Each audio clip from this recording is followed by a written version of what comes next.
सिर्फ सच।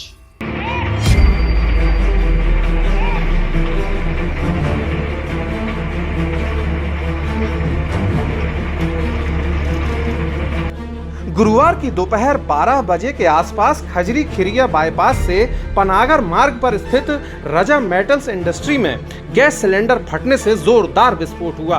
विस्फोट इतना जबरदस्त रहा कि आसपास के घरों से लोग भूकंप समझकर दहशत में बाहर निकल आए। विस्फोट की आवाज दूर तक गूंजी और कंपन ऐसा कि घरों और दुकानों के फर्नीचर बर्तन तक यहाँ वहां हो गए। विस्फोट से फैक्ट्री के शेड की धज्जियां उड़ गईं। मौके पर स्थानीय लोगों की भीड़ उमड़ पड़ी है। इस धमाके में एक व्यक्ति की मौत की सूचना है। मलबे में मृतक के हाथ और पैर दबे मिले हैं। बताया जा रहा है कि मृतक गोदाम में ही मजदूरी करता था।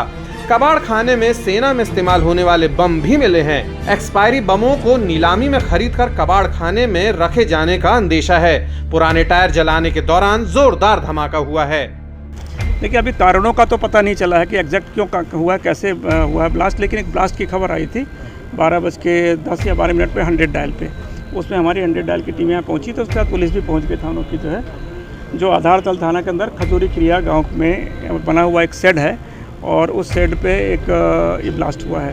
ब्लास्ट काफ़ी ज़बरदस्त था, क्योंकि काफ़ी दूर तक लोगों ने आवाज़ सुनी थी। एक गहरा गड्ढा भी हो गया है वहाँ पर। कुछ जो अनयूज्ड सेल होते हैं, जो लॉन्ग रेंज सेल जो है, जो टेस्टिंग के रहते हैं, वो भी पाए गए हैं उसमें जो है। तो ब्लास्ट उसी की वजह से हुआ है या कोई गैस टंकी फटी, स्पष्ट नहीं, लेकिन वहाँ कुछ गैस के सिलेंडर भी फटे हुए दिख रहे हैं जो है, मतलब वहाँ होल दिख रहे हैं। तो अभी उसकी जाँच कर रहे हैं।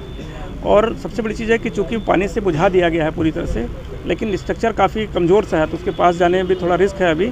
और जो एक्सप्लोसिव जैसे मटेरियल दिख रहे हैं, उसको हम वेरिफिकेशन करवा रहे हैं। उसके लिए हम सेफ्टी ऑफिसर्स को बुलाए हैं, वो आकर उसको जांच करेंगे, तो उसके बाद हम उसमें वहाँ से उसका क्लियर करेंगे। कैजुअल्टीज़ का कुछ है और कितने कैजुअल्टी हुई है ये तो नहीं बता सकता, लेकिन एक व्यक्ति की हमको जो है उसका हाथ दिखाई दिया है, तो संभावना एक तो 100% है, लेकिन 2 व्यक्ति मिसिंग हैं। इसलिए अभी हम स्पष्ट नहीं कर पाएंगे। जब हम पूरा इसको कंप्लीट क्लियर करेंगे तब पता लगा पाएंगे कि वहाँ एक व्यक्ति है या 2 व्यक्ति। कितने लोग काम कर रहे हैं सर, कुछ पता चला है?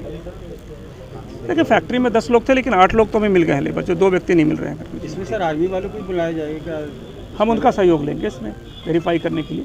सर, जो गोडाउन ओनर है उनके ऊपर पहले से आपराधिक मामले दर्ज है, ऐसा बताया जा रहा है। देखिए, अभी मैं डिटेल ज़्यादा मुझे नहीं पता है कि किसका गोडाउन ओनर कौन है। राज ट्रेडर्स के नाम से लिखा हुआ। बाकी डिटेल्स हम आपको थोड़े से बाद रजा टेलर्स, तो उसके बाद ही हम कर पाएंगे। कुछ पता चल पाया आर्मी के ऑलमोस्ट बहुत सारे बम के जो है वो केस यहाँ मिले हैं, किस लिए आते थे? देखिए, ऐसा कहते हैं कि ऐसा बता रहे थे कि यहाँ कुछ गांव में उसको उनका वो किया जाता है, टेस्टिंग होती है। टेस्टिंग में लॉन्ग रेंज में फायर किए जाते हैं, तो कभी कभी वो कहीं गिर जाते हैं, नहीं मिलते हैं, तो गांव वाले भी उठा लेते हैं, लेकिन वो एक अलग बात है। अल्टीमेटली ये आए कैसे, इसकी भी हमारी जाँच का मुद्दा रहेगा। हम इसको जाँच करके पूरा फिर कार्रवाई करेंगे। जो बॉक्सेस भी मिले हैं आर्मी के, सामान लाने वाले, कैरी करने वाले बड़े बॉक्स, अभी हमारी निगाह में नहीं आए। जो चीज़ आपने बताई है उसको हम वेरीफाई करेंगे। सर ये बताया जा रहा है कि फरार चल रहा है इसका मालिक, इसके बारे में कुछ जाँच करेंगे? पिछली FIR देखिए, यदि फरार हैं, जो भी है कार्रवाइयाँ तो अपने आप हो गए। यदि आरोपी में किसी प्रकरण में तो गिरफ्तार होंगे, उसमें कोई इश्यू नहीं है। लंबे समय से फरार है, धरथल थाने में इनकी शिकायत भी है कई सारे मामलों में। इस चीज़ मैं उसको दिखवाता हूँ, मैं दिखवाता हूँ। रजा मेटल्स इंडस्ट्री रद्दी चौकी निवासी शमीम कबाड़ी का बताया जा रहा है, जहां पर बड़ी मात्रा में स्क्रैप रखा था, जिसमें आयुध निर्माणी का भी स्क्रैप शामिल है। गेट पर रोके जाने से ग्रामीण आग बबूला हो गए और वहां मौजूद किसी कर्मचारी से मारपीट की घटना की भी खबर है। जिला प्रशासन की ओर से गोहलपुर SDM ने मौके पर पहुंचकर जायजा लिया। इस दौरान स्थानीय पुलिस और SDM स्थानीय लोगों से घटना से संबंध में पूछताछ की। स्थानीय लोगों ने विस्फोट के वक्त के हालात साझा करते हुए बताया कि विस्फोट कितना जबरदस्त रहा।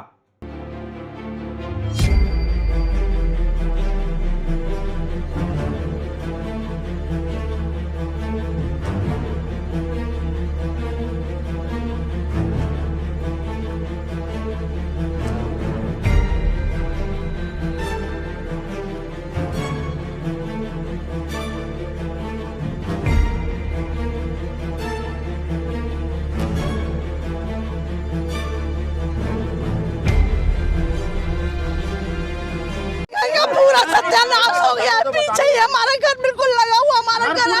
हमारे बच्चे थे, छोटा सा बच्चा था, हल गया हमारे बच्चे के ऊपर कांच ऐसे आके गिरी। शुक्र है अल्लाह का वो बचा हुआ है। हमारा छोटा बच्चा 2 साल का भी नहीं है अभी। और देखिए जरा किस तरह का हाल है, कौन है जिम्मेदार? हमारा मैं शहनाज यहीं पर हमारे घर है। 1 साल पहले हम लोग यहाँ पर आए हैं 12:30 बजे। 12:30 बजे थोड़ा सा पहले 12:30 बजे हमारे बच्चे घर में, हमारे यहाँ काम लगी है, लेबर लगी है। हमारी भाई को चोट लग गई, पूरा कान से उसका हाथ कट गया भाई का पूरा का पूरा। ये कौन करेगा, कौन देखेगा, कौन हमारे घर का पूरा हमारी कार का अंदर जाके खुलासा कराओ।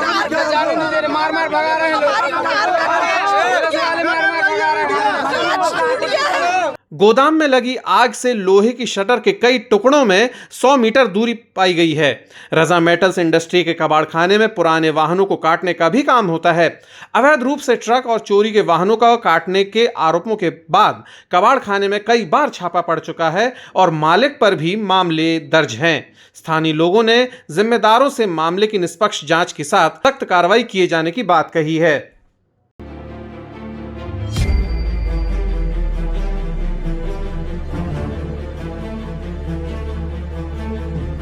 मैडम, प्रथम दृष्टया किस वजह से ये ब्लास्ट हुआ है, कुछ जानकारी लग पाई है? यहाँ जो लोग हैं वो तो ये बता रहे हैं कि ये गैस सिलेंडर फटने का कारण है, पर जब तक हमारी टीम ये इन्वेस्टिगेट ना कर लेगी रीज़न क्या है, तब तक कुछ भी कहना उचित नहीं होगा। कुछ आर्मी के भी कुछ पार्ट्स मिले अभी चूंकि हमारी टीम का इंस्पेक्शन अंदर बाकी है, तो जब वो क्लियर होगा तो अवगत कराया जाएगा। हम जो ओनर है उनके ऊपर पहले से ही कुछ मामले दर्ज है, बताया जाता है स्क्रैप के भी मामले दर्ज हुए हैं पहले। हाँ, उनकी जो है रिकॉर्ड को दिखाया जा रहा है और उसके हिसाब से फिर जो है कार्रवाई की जाएगी। क्या बनाया जा रहा था, कुछ जानकारी यहाँ लग पाई है मैडम? अगेन मैं आपके सामने ही सामने अभी आई हूँ। इन्वेस्टिगेशन के मुद्दे हैं, जैसे ही क्लियर होगा आपको सब स्पष्ट कोई कैजुअलिटी मैम अभी देख रही है टीम, जैसे ही स्पष्ट होगा बताएंगे सर। देखिए, मैं एक चीज़ आपको क्लियर कर दूं। जब हरदा का जो हादसा हुआ था उसके बाद जिन लोगों के पास विस्फोटक के लाइसेंस थे या अवैध रूप से जिनके विस्फोटक सामग्री संग्रहित थी, उनकी जांच की गई थी, 100% जांच की गई थी। आप देख ही रहे हैं कि ये वाली जो इंडस्ट्रीज है, ये मेटल इंडस्ट्रीज़ के नाम से इसका लाइसेंस है, पॉल्यूशन कंट्रोल बोर्ड से इसको अनुमति है, जो बोर्ड लगा है उसके हिसाब से। तो जाहिर है कि उस समय जो हरदा हादसे के बाद जो जांच की गई थी, उस जांच की परिधि में ये इंडस्ट्री नहीं थी। सर, आर्मी के भी कुछ लॉन्ग रेंज के भी जो बम के खोखे मिले हैं, दूसरे बम्स के भी मिले हैं, वो बहुत गंभीर विषय है कि कैसे यहाँ पर। आप सही कह रहे हैं, उसके बारे में तो पूरी तहकीकात होने के बाद ही हम कुछ कह पाएंगे। सर, ये भी कहा जा रहा है कि 2 साल से फरार चल रहे हैं, आधार थाने में बहुत ये पुलिस आपको कह पाएंगे कि जो इसके संचालक गण हैं उनके विरुद्ध पुराना आपराधिक रिकॉर्ड क्या है और क्या वो फरार चल रहे हैं। ये जानकारी जो है मौके पे मैं आपको बता रहा हूँ, अभी जस्ट हादसा हुआ है। हमारी पहली प्रायोरिटीज़ ये है कि हम रेस्क्यू ऑपरेशन चलाएं। मौके पे यदि कोई घायल है या मृत व्यक्ति हैं तो उनकी बॉडीज़ को पहले निकालें, इसके बाद की तहकीकात ये जो है बाद में होती रहेगी। सब बैठेगी, सब होगा। मैंने आपको बता दिया, प्रायोरिटी मेरी पहली वो है, वो होने के बाद सब होगा। इसमें पूरी जांच होगी, तहकीकात होगी, सारे कागजात देखे जाएंगे, आपराधिक रिकॉर्ड देखा जाएगा और जो भी दोषी है उसको बख्शा नहीं जाएगा। सिर्फ सच।